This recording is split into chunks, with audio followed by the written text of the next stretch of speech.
So when you're breathing like this, it's easier than the lotus for the people that aren't emotionally flexible enough to get in lotus.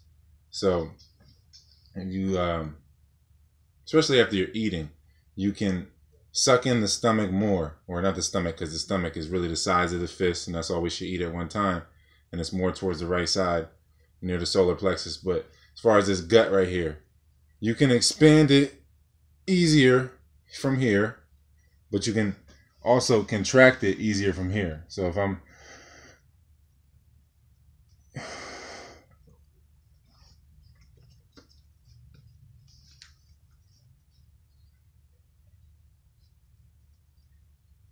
totally sucking in, so then in that position, it's easier for you to really feel your gut and to let it contract. And then when you're inhaling, you can do it from sitting right here, sitting on your heels. Expand the diaphragm, so all the organs and everything get a massage. So all expands here. You hold it, push the air downward to here, to the diaphragm, and you're holding it there all the while keeping your tongue at the roof of your mouth as much as you can. Don't be too hard on yourself. If you forget, just get back at it. And then you have the lock down here is like the lock where you would, if you were hold your urine in midstream.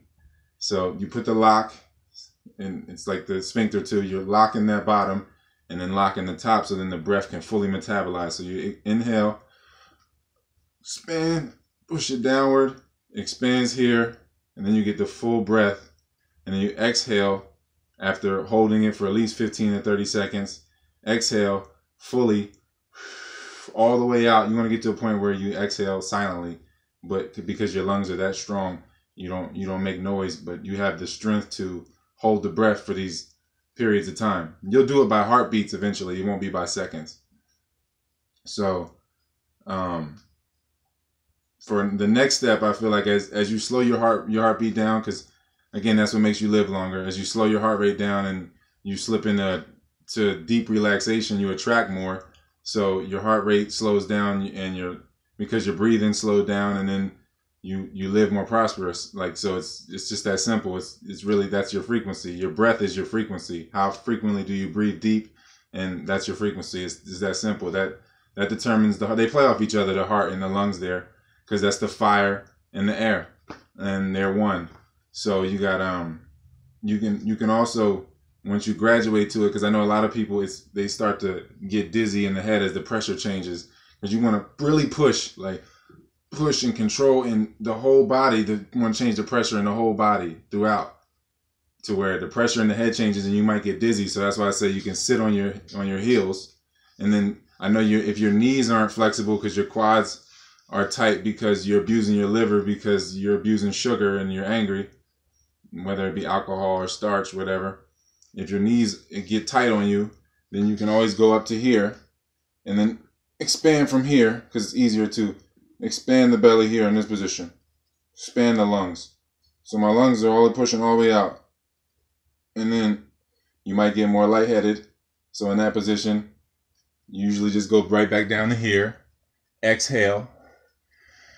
And suck back in. And then you can hold it. Or you can come back here, however you want to do it. But this is like your cradle in a sense to whatever if you just do it all with your eyes closed.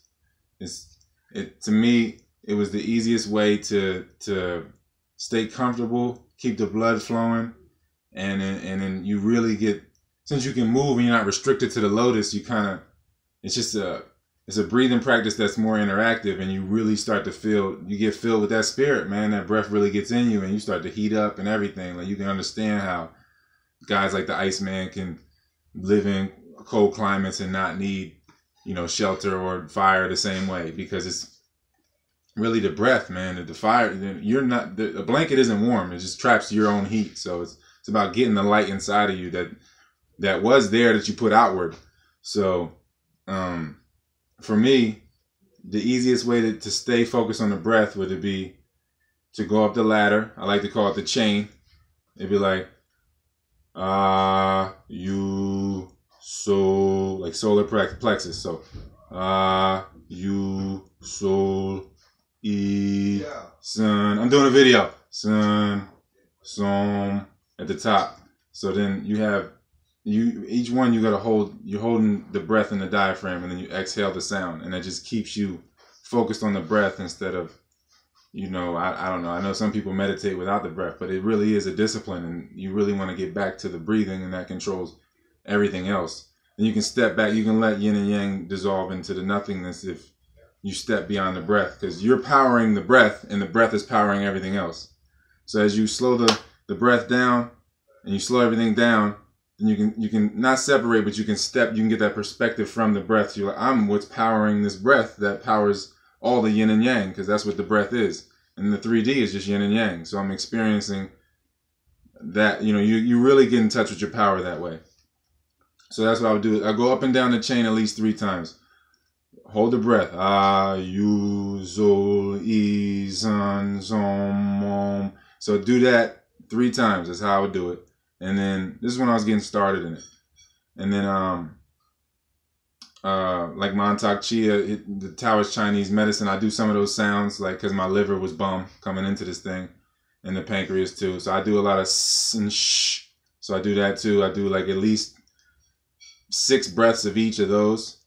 So 6 s, and then 6 sh for the liver and pancreas. So then after that, then I just go into the your typical nostril drills. So I do 7 through just my mouth, out my mouth, 7 through in my nose, out my nose, 7 through in my nose, out my mouth, and then 7 both my mouth and my nose, and then 7 out of this nostril, 7 out of this nostril, and then 7 out of this nostril, out my mouth, 7 out and through this nostril, out my mouth, and then 7 just through my nose again. And then I will go. That would bring my heart rate down so much that from there I can go into just the breathing with no expectations. Not counting any breaths or anything. Just enjoying the simple breath itself. And the moments between the breathing is when you're really living. And then you really get in touch with the true voice and the silence. So God speaks in silence, and slowing the body down and silencing it inside is just.